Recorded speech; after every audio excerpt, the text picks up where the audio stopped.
You know, most people think money problems start with bad luck. A market crash, a failed business, a job loss. But after watching investors for decades, Benjamin Graham reached a very different conclusion. Most financial disasters don't begin with bad luck at all. They begin with one small decision that felt reasonable at the time. One shortcut. One moment of overconfidence. One assumption that tomorrow would look like yesterday.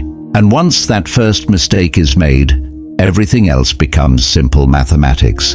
Benjamin Graham was born in 1894, long before social media gurus, stock tips, or 24-hour financial news cycles. He lived through periods that would terrify modern investors. World wars, market collapses, the Great Depression. Entire fortunes disappeared almost overnight. And yet, while millions were wiped out, Graham survived, learned, and quietly built a philosophy that still protects wealth today.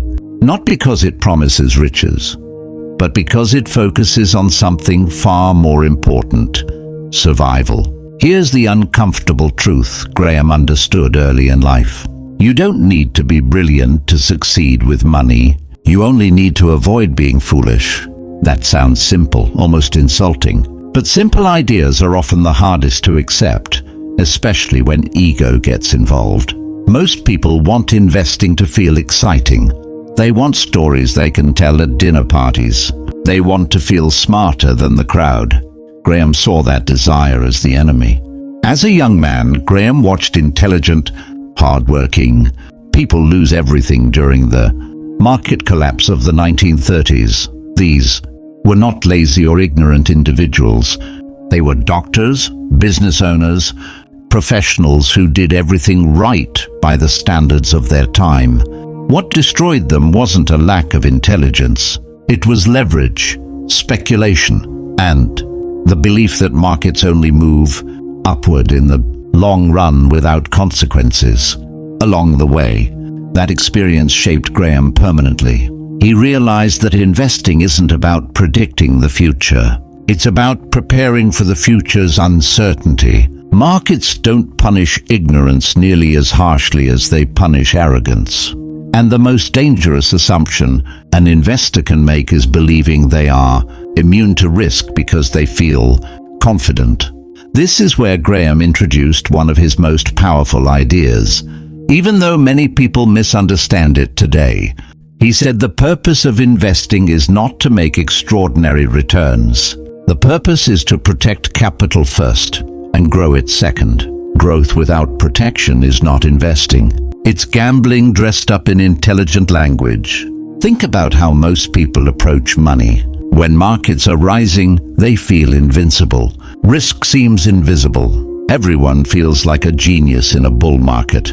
But Graham knew that markets are emotional creatures.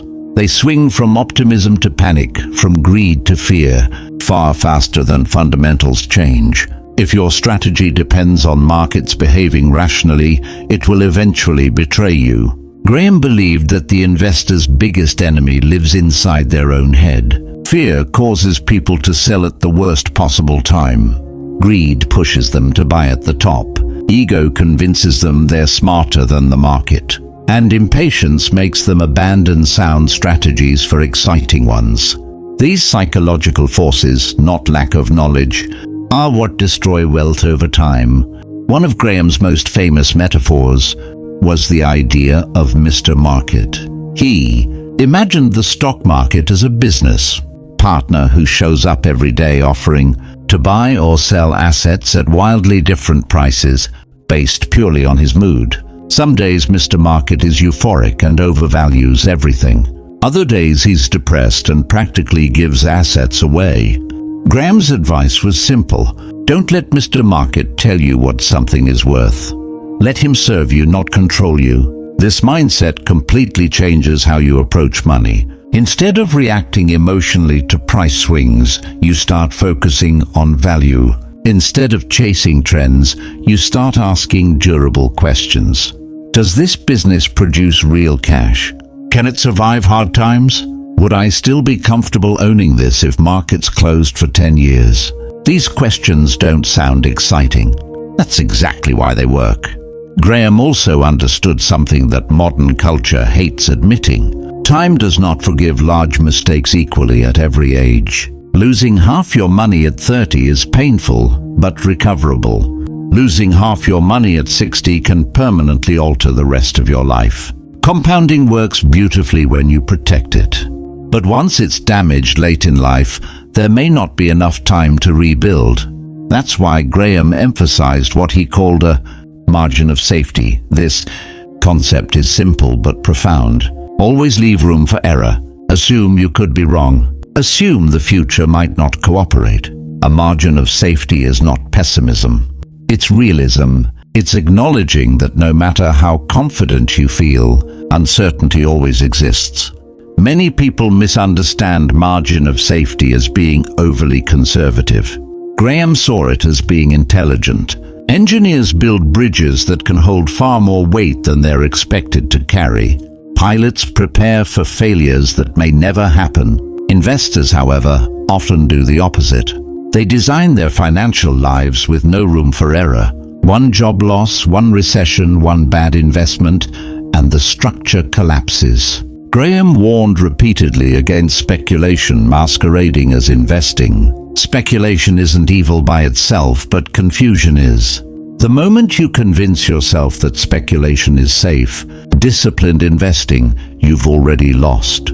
True investing requires analysis, patience, and humility. Speculation feeds on excitement and confidence. One builds wealth slowly, the other destroys it suddenly. He also believed diversification wasn't about maximizing returns. It was about minimizing regret. You diversify not because you expect everything to fail, but because you accept that something eventually will. The future does not announce which asset will disappoint you. Diversification simply ensures no single mistake can ruin you. Perhaps Graham's most underrated insight was his view on discipline. He believed success in investing had far more to do with behavior than intelligence. You don't need a high IQ. You need emotional control. You need the ability to do nothing while others panic, to stay boring while others chase excitement, to remain patient while the world demands action. This is deeply uncomfortable for most people. Doing nothing feels like falling behind. Silence feels like ignorance. But Graham knew that inactivity, when grounded in sound principles, is often the most powerful decision an investor can make. Markets reward patience, not because it's heroic, but because it's rare. Graham didn't promise wealth. He promised durability. He taught that money should be a tool for security and independence, not a scoreboard for ego. He believed the ultimate goal of investing was peace of mind, sleeping well at night, not checking prices obsessively, not fearing headlines, not tying your self-worth to market movements. The tragedy is that these lessons are timeless, yet consistently ignored. Each generation believes it has discovered something new, a faster way, a smarter method, a revolutionary asset, and every generation learns the same lesson the hard way. The rules didn't change. Human behavior didn't change. Only the packaging did. Benjamin Graham's philosophy was never about being right all the time. It was about being wrong in survivable ways. Because if you can survive your mistakes, time becomes your ally. But if you expose yourself to catastrophic loss, time turns against you. And that brings us to the most important realization Graham ever shared, one most people only understand after it's too late. Money doesn't disappear all at once. It leaks away through avoidable errors, repeated patiently, until one day the damage is permanent. And once that line is crossed, no brilliance can undo it. After watching decades of markets rise and collapse, Benjamin Graham reached a conclusion that most people still resist. The biggest threat to your money is not inflation, recessions, or even bad investments. The biggest threat is your own behavior under pressure. Markets don't destroy portfolios. People do. Markets merely provide the stage. Human emotions perform the tragedy. Graham noticed something unsettling. When prices fall, logic disappears. Intelligent people abandon careful thinking and replace it with panic. When prices rise, caution evaporates. The same people who demanded safety suddenly crave risk. This emotional whiplash explains why the average investor consistently underperforms the very markets they participate in. It's not because opportunities are scarce. It's because discipline is. He used to say that investing is simple but not easy. Simple because the principles are clear. Difficult because following them requires self-control most people never develop. Buying assets when they are cheap feels uncomfortable. Holding them during boredom feels pointless. Selling during euphoria feels foolish. Yet those exact actions separate lasting wealth from temporary success. One of Graham's most powerful observations was about losses. Losses hurt psychologically far more than gains feel good. This asymmetry drives terrible decisions. After a loss, people don't think about recovery. They think about revenge. They want to win back what they lost quickly. That mindset leads directly to speculation, leverage, and catastrophic risk-taking. Graham warned that once emotions enter the decision-making process, math no longer matters. People stop asking, "Is this sensible?" and start asking, "How fast can this work?" Speed becomes the enemy. Wealth built slowly feels unsatisfying, but wealth destroyed quickly is devastating. The market doesn't care about your urgency. It punishes it. He also emphasized that risk is not volatility. This is one of the most misunderstood concepts in finance. Volatility is price movement. Risk is permanent loss of capital. A stock that fluctuates wildly but survives is not inherently dangerous. A seemingly stable investment, built on fragile assumptions, can wipe you out completely. Comfort is not safety. Familiarity is not protection. Graham lived long enough to watch multiple generations repeat the same mistakes. Each time the story changed, but the ending stayed the same. New technology convinced people old rules no longer applied. New financial products promised higher returns with lower risk. New experts claimed superior insight, and every time, reality reasserted itself with brutal efficiency. He often said the market is a voting machine in the short term and a weighing machine in the long term. In the short term, popularity, narratives, and emotion dominate. In the long term, only real value survives. Cash flows matter. Balance sheets matter. Competitive advantages matter. Everything else fades. This long-term perspective is especially critical as time becomes limited. Graham understood that aging changes the game entirely. Early in life, mistakes can be educational. Later in life, they become irreversible. Youth can recover from stupidity. Maturity cannot afford it. This is why Graham believed investment strategy should evolve with age, becoming more defensive, more selective, and more disciplined. He had little patience for people who treated investing like entertainment. The idea that markets exist to provide excitement disgusted him. Excitement belongs in sports and art, not finance. Finance rewards calm, rational behavior and punishes emotional intensity. The more thrilling an opportunity feels, the more dangerous it usually is. Graham also warned against the illusion of control. Many investors believe that frequent action equals competence. They check prices constantly, trade often, and adjust strategies endlessly. In reality, this behavior usually reflects anxiety, not intelligence. Activity feels productive, but most of the time it simply increases costs, taxes, and mistakes. He believed a truly intelligent investor measures success not by how much they make during good times, but by how little they lose during bad times. Anyone can look smart in a bull market.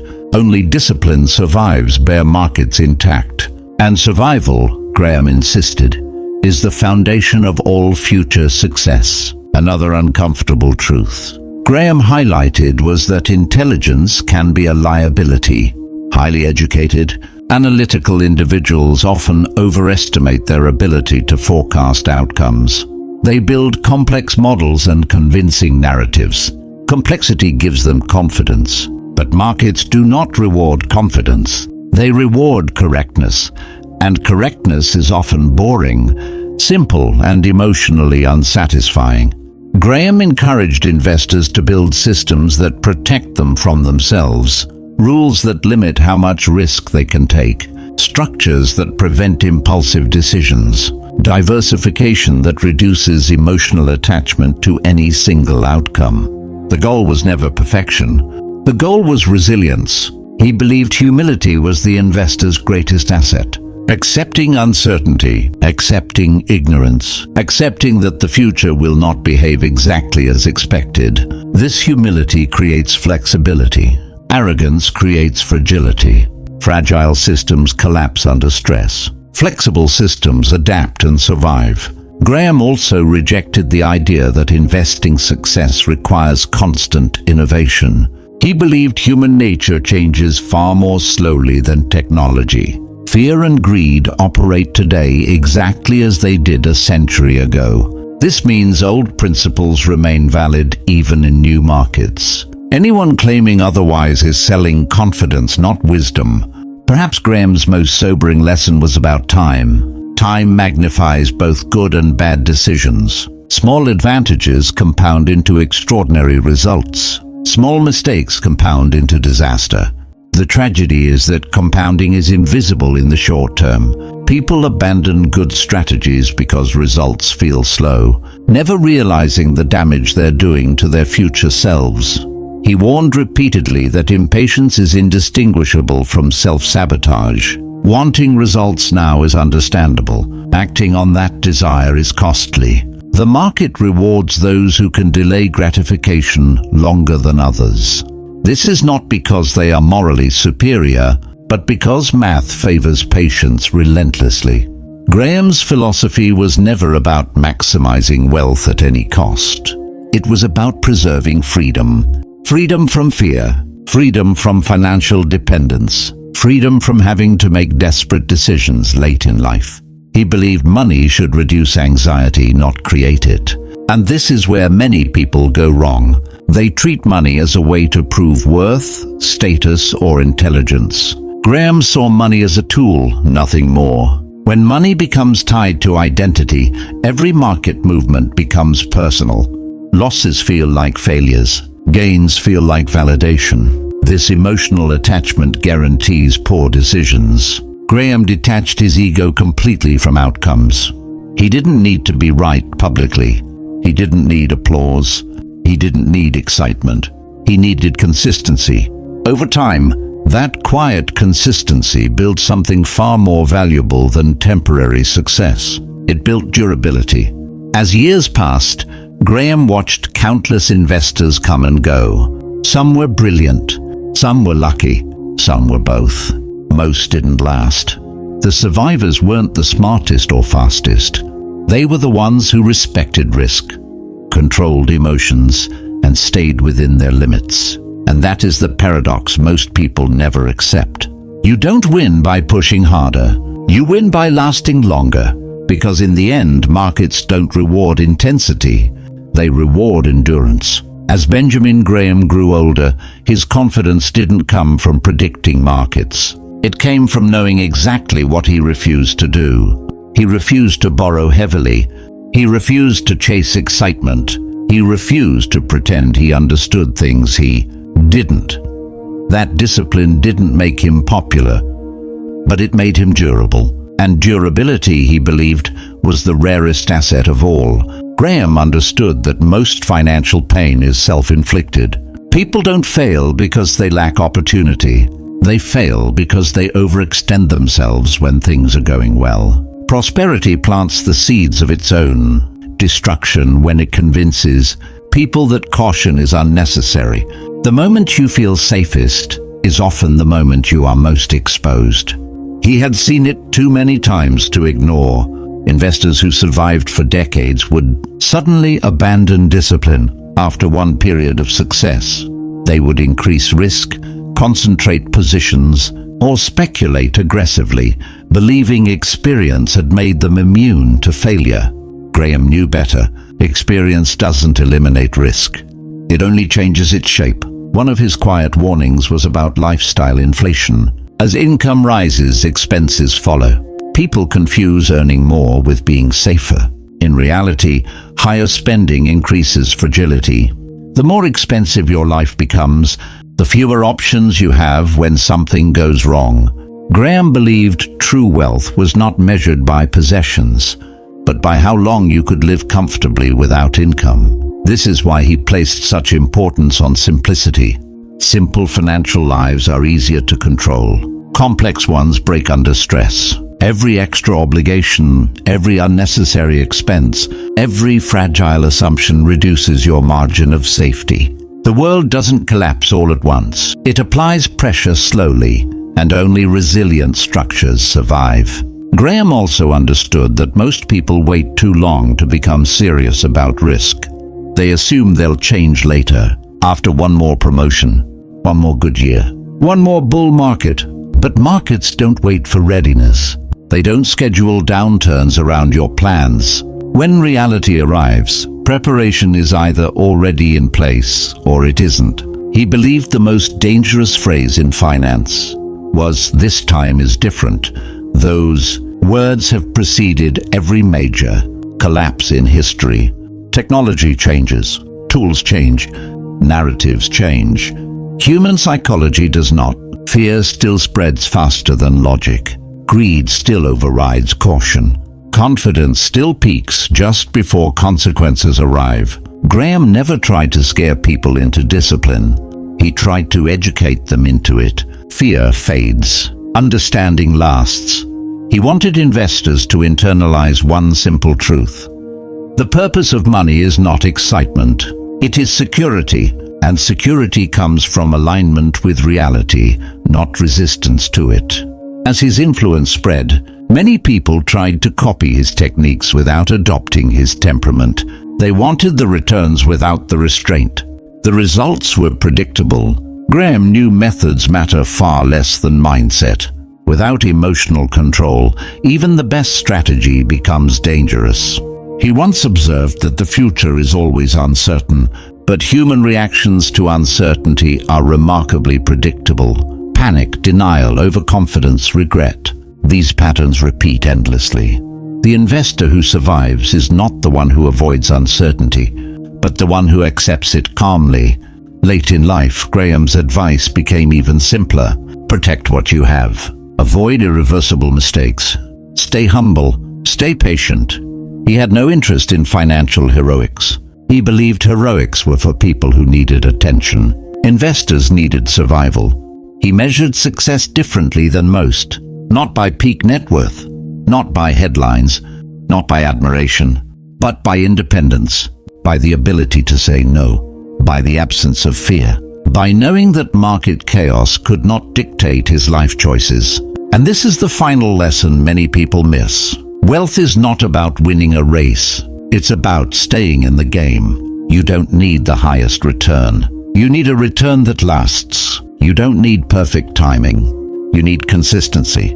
You don't need excitement. You need resilience. Benjamin Graham lived through financial disasters most people only read about. He saw what broke people and what saved them, and after all those years, his conclusion was quietly devastating in its simplicity. The market does not require brilliance. It requires discipline. It does not reward courage.